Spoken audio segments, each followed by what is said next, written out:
This is breaking news from the Las Vegas Review-Journal, sponsored by Michael Gaughan's South Point Hotel, Casino, and Spa.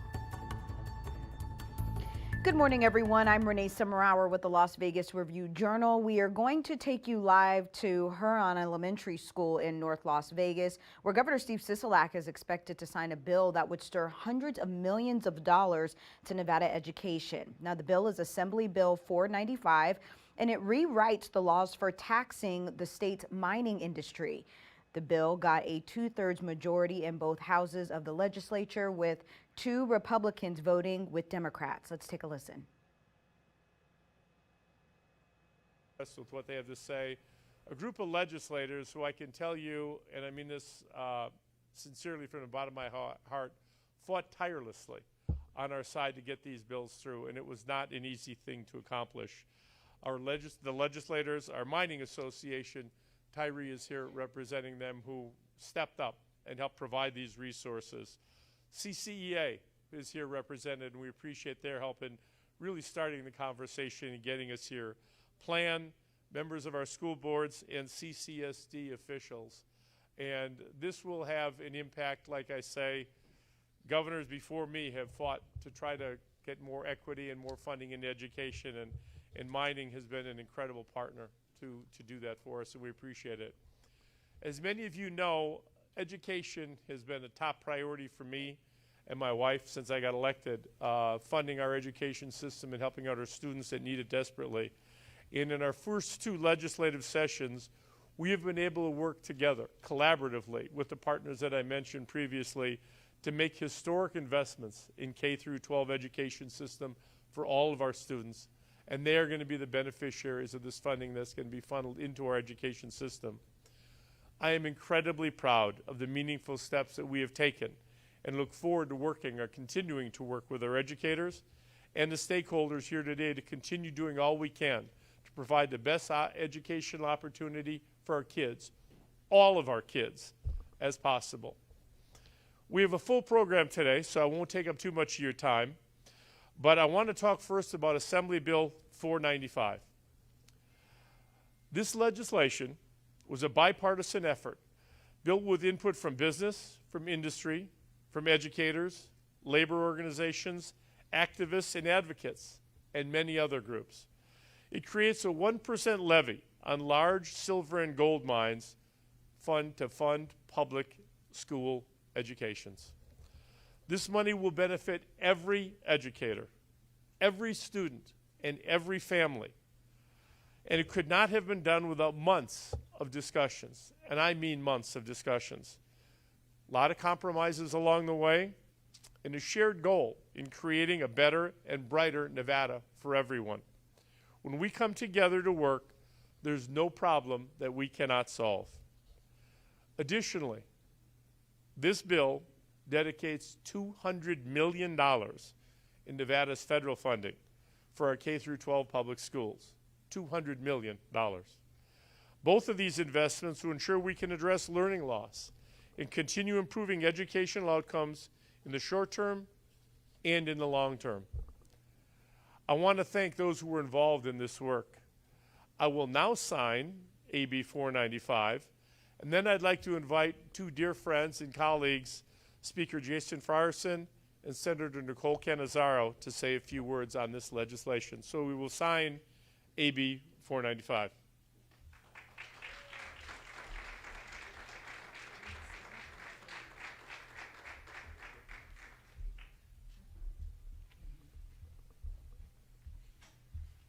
Assembly Bill AB 495. The date? June 7th, 2021. The time is 9:09 a.m. Thank you all. It's official.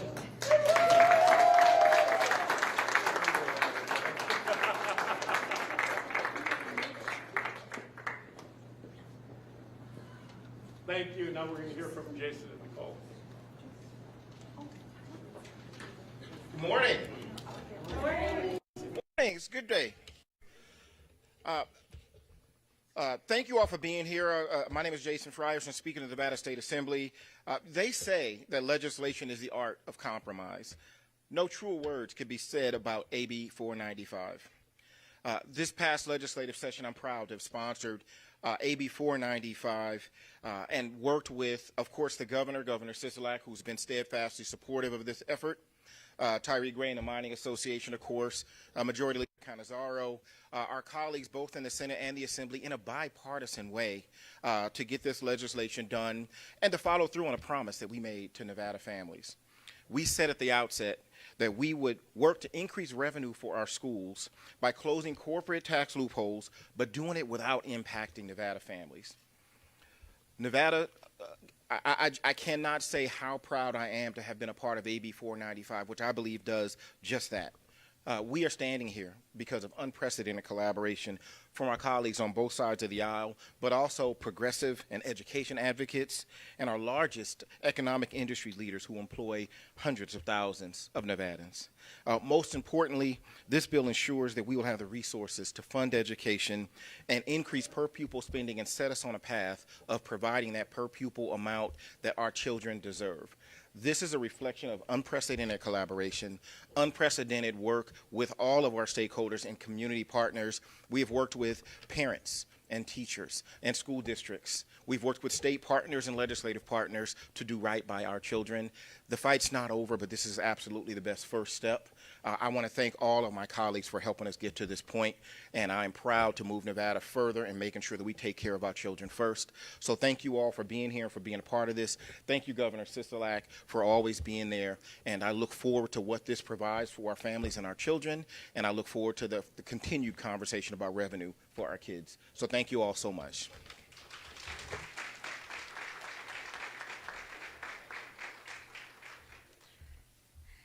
Good morning, and thank you, Speaker Frierson, for all of your hard work and leadership on this, and thank you, Governor, for your collaboration and leadership in helping to get Assembly Bill 495 passed.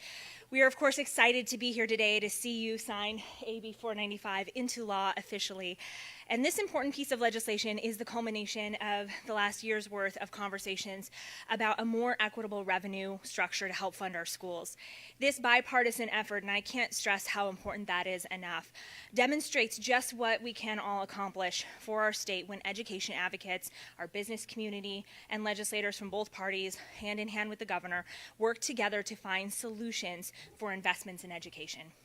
I myself am a proud product of the Nevada public school system here, born and raised, and grew up very much in an elementary school that looks very much like this one here. And I know that that opportunity for education gave me the ability to succeed. I'm the first person in my family to have gone to college and to have graduated, and today I'm here with all of you standing as the first female majority leader of the Nevada State Senate.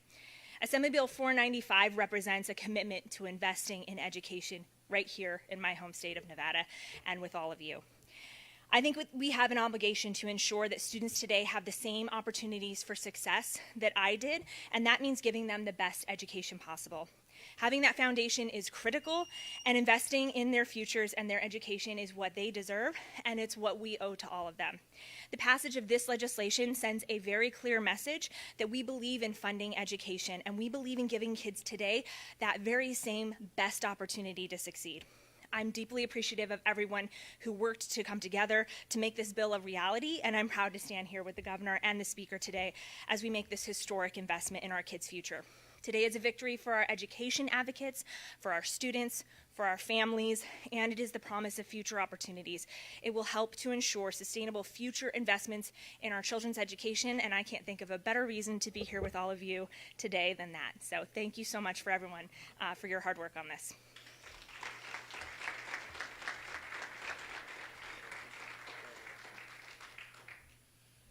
And I'm going to get off script a little bit, and I know my staff will really love it when I go off script. They really enjoy about that. This bill did not come by chance. It was the result of the hard work of an awful lot of legislators who worked tirelessly and worked with my office and worked with the stakeholders to make it happen. And there's so many here, I don't want to miss anybody. Could I ask all legislators to raise their hands just so you can see who they are?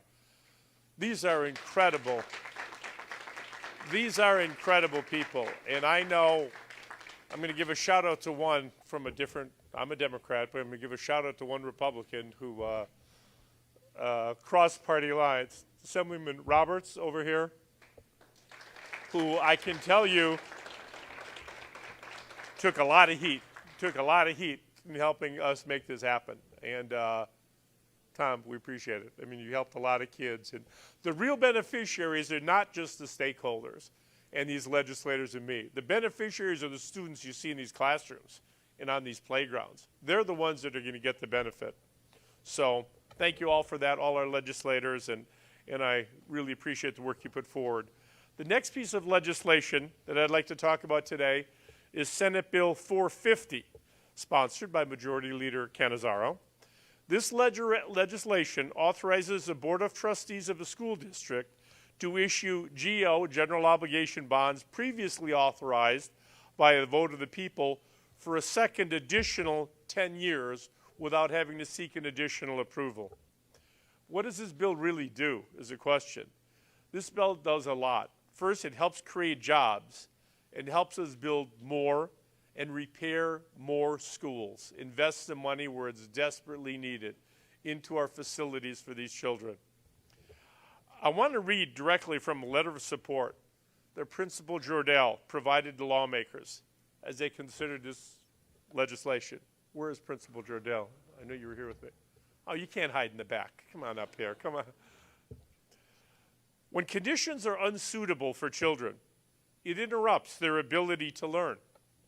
Our students are already, no, Principal, keep coming. Please. When conditions are unsuitable for children, it interrupts their ability to learn. Our students are already faced with so many outside factors that directly affect their education. School facilities should not be one of those factors. I wholeheartedly agree. And thank you so much for providing that testimony. It means a lot. I will now sign Senate Bill 450, and then I'd like to ask Superintendent, I almost made you Senator, Superintendent Jesus Jarrah to say a few words about this piece of legislation. So we will sign Senate Bill 450.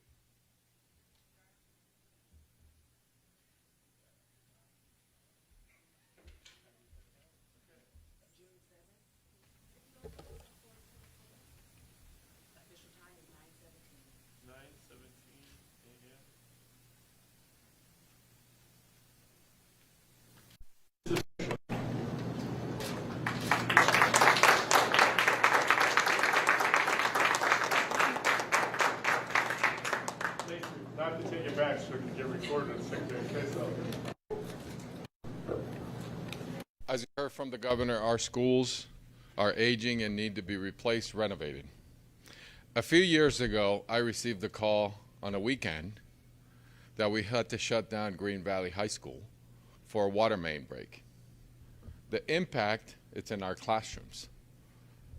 Our staff immediately went to work and couldn't open up for a couple days because of the water main break and other things going on in our schools. Again, instructional time was lost. So this is critical. SB 450 is critical not only for the students at Green Valley High School, the students at Fay Heron, and across the valley. All children deserve the opportunity to learn in 21st century classrooms. So thanks to the support of what you heard from the governor, the Senate, the Assembly, all the advocates, I can't name them all because too many to count, but again, a community that has come to wrap their arms around our children. Thanks to this support, we will be able to build 13 new schools and renovate and replace 33 new buildings across the valley. My Board of Trustees, some who are here, President Cavazos, Vice President Cepeda, Trustee Guzman, and Trustee Brooks, a few months ago changed the trajectory for us in approving our bond oversight revision and really going back and not only building schools but also renovating some of our old schools in some of our greatest, neediest neighborhoods across the valley. So, Governor and the legislature, thank you for your support. There's one more person that I really need to thank, and he's not here because he is home. Our head of government relations, Dr. Brad Keating, who was instrumental in helping in the collaboration, and I know that Leo's here. So again, thank you very much. And as the governor mentioned, our children will be the ones to thank you in the coming years to come. So again, thank you very much for the opportunity to be here. Thank you, Governor.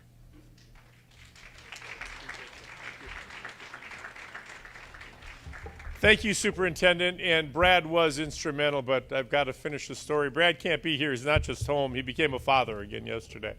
So it's a joyful occasion for the reason that he's not here. We appreciate that. Thank you, Superintendent. The final two bills I will sign today are Senate Bill 173. Mr. Velardita, are you leaving? I want to give him a round of applause. John helped us a lot, get us. We would not be here without John Velardita and CCA for their work. So thank you, John. I appreciate it. I didn't want to call you out for leaving. You can go ahead. It's okay. I just want to make sure I acknowledged it. The final two bills I will sign today are Senate Bill 173 and Senate Bill 249, both sponsored by my dear friend, Senator Marilyn Dondero-Loop. Senate Bill 173, come on up. Senate Bill 173, presented by the Senator, along with Superintendent Ebert and Laura Wong, the sister of one of our youth legislators, is also called the Back on Track Act.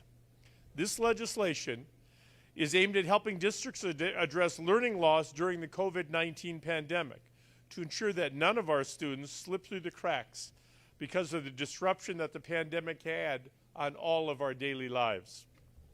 I'm so glad to sign this legislation so that we can all remain laser focused on making sure our students are moving ahead and thriving. Senate Bill 249, presented by the Senator and students Lauren and Carolyn Edgeworth, allows a mental or behavioral health professional to certify that a student is not able to attend school. It also prohibits an excused absence due to a child's physical or mental condition or behavioral health from having a negative effect on a school's accountability rating. Our students are dealing with a lot right now. We know that. We know the pandemic has underscored that we have only just begun to see how the pandemic will affect mental health in the long run and the long term. I'm proud of our students for bringing this forward. I will now sign both SB 173 and SB 249 into law, and then I'd like to invite Senator Dondero-Loop to say a few words about this legislation.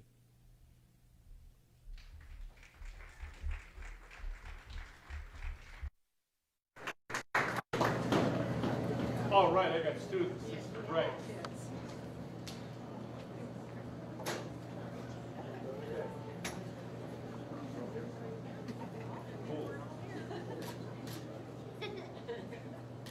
Okay, SB 173, 86721, 9:23 a.m.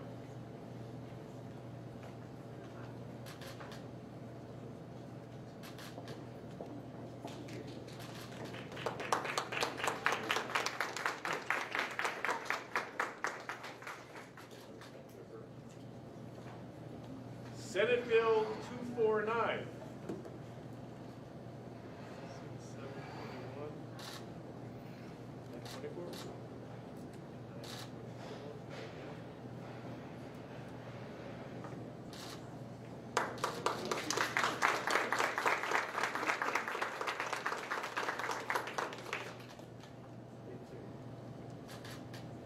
Okay, Senator, you're up. Thank you.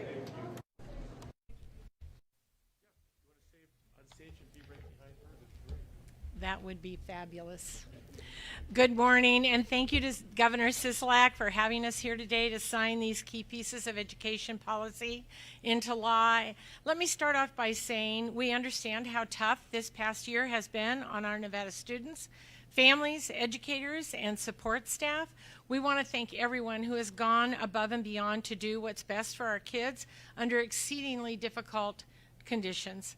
As a former 30-year educator myself who taught in many of these schools, we know that our teachers are essential to the success of our kids. I want to personally commend our superintendent, our administrators, our teachers, our school support staff. It's all a team for navigating and adapting to the circumstances of the past year. I'm the grandmother of 5 grandchildren, preschool to grade 9, and I've watched them even this year struggle with their studies and emotionally as they were away from their friends and all their activities. I've also heard from countless desperate parents who have said, I'm so worried that my kids are falling behind. I've also heard parents say that they're worried that their children's mental health has also suffered as we've lived through the unprecedented year. To all of you out there, I just want you to know we heard you. We understand your concerns and we share them. There is simply no way to replicate instruction in person and one-on-one time with all of our students. We must do everything in our power to get our kids back on the right path. Learning loss because of the pandemic is a crisis that threatens to set our kids back with the potential of leaving behind a widened achievement gap. If we don't work now to correct it, it will have implications on their educational development. That's why we passed the Back on Track Act, which asked our school districts to provide for both virtual and in-person summer school. These important pieces of legislation are now helping to mitigate learning loss and are being put to work for our students. As our students return to the more normal school setting, it is critical that we take their mental health as seriously as we take their physical health and their academic achievement. Working with a group of students, we developed legislation, and thank you, students. We developed this legislation that would allow the students to take up to 3 mental health days per school year. It is clear that our K-12 students face many social, emotional, and situational pressures that affect their school performance. Our students need information about mental health resources that are available to them. In addition, we emerge from the pandemic. It will be necessary to provide mental health and behavioral health professionals with the ability to make the informed judgments about whether students are able to attend school or whether attendance is even advisable, and that's why we passed Senate Bill 249.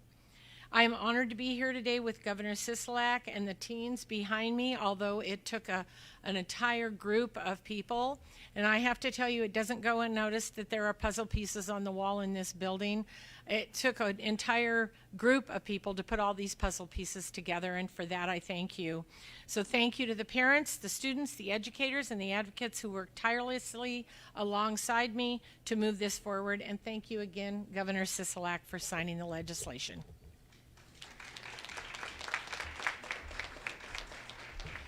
Thank you, Senator. I appreciate it. And if I could impose on the large group that's here one more time. These students that are here behind me are the reason we do what we do. They are the reason that this legislation was written, lobbied for, and passed into law. And if you could join me once more in giving them a huge round of applause because they're outstanding.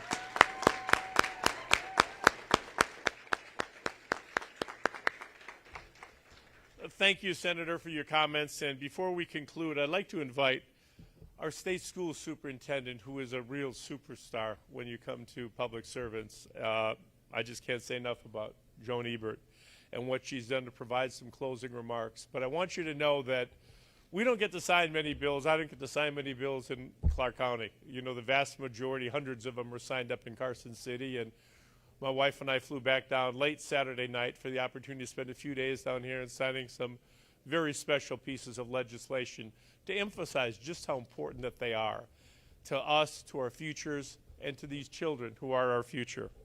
So a little bit about Superintendent Ebert. She works closely with the districts around the state, all of our 17 counties, implementing the best practices and making sure we're doing the best we can for all of our students, whether you live in Clark County or you live in Esmeralda or you live in Washoe or you live in Elko. Doesn't matter. Superintendent Ebert works with everyone to provide education for our students. Nevada's lucky to have her, and I am so grateful to have her here today.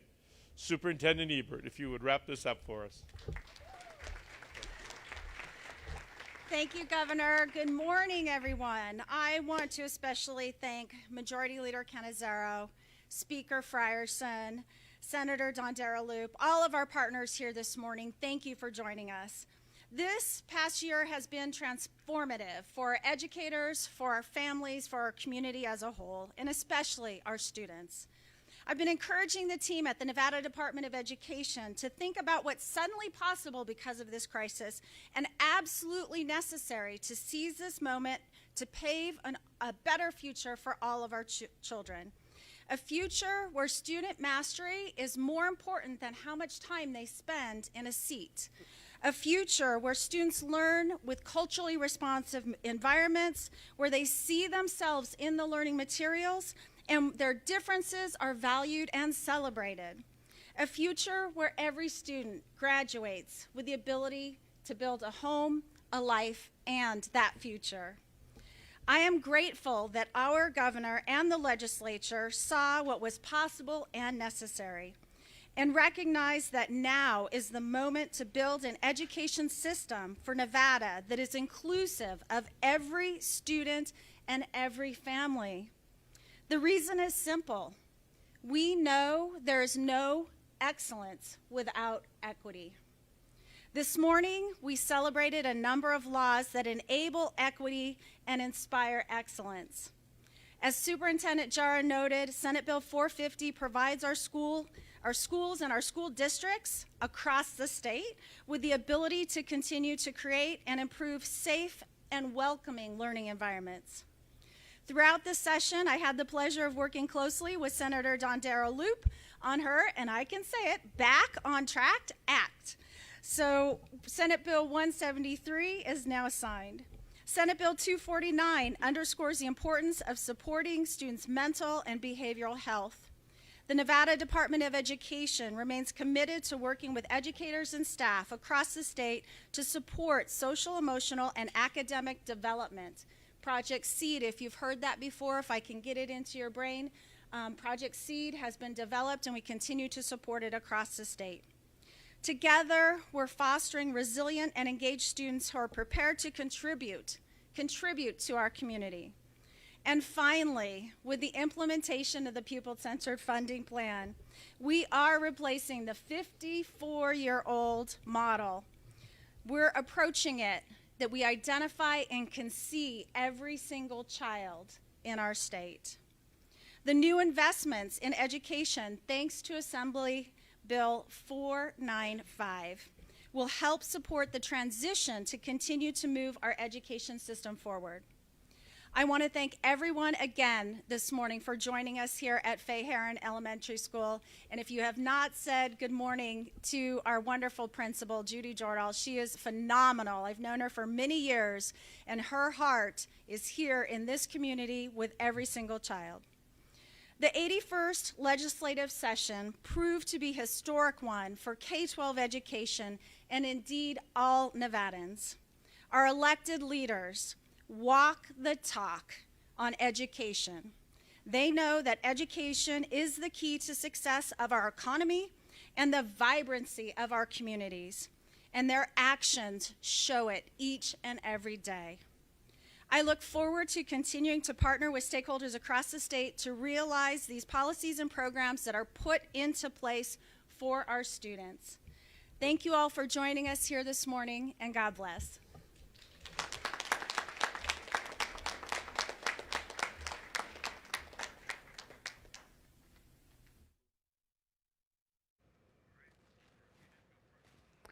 Well, that was Governor Steve Sisolak, along with some other senators, signing a bill rewriting the tax laws for the Nevada mining industry and sending hundreds of millions of dollars to the state's education system. He also signed a number of assembly bills that would help with mental health amongst students in Southern Nevada. We will have more on this story online at lvrj.com, and of course, we will update you on this and today's events on our website. You can also follow up with us tonight at 7 p.m. and also download our free RJ mobile app to get breaking news alerts sent straight to your phone. And as always, you can find us on Roku, Apple TV, and all of your favorite platforms. I'm Renee Semmerauer. Thank you for watching. You've been watching breaking news from the Las Vegas Review-Journal, sponsored by Michael Gaughan's South Point Hotel, Casino, and Spa.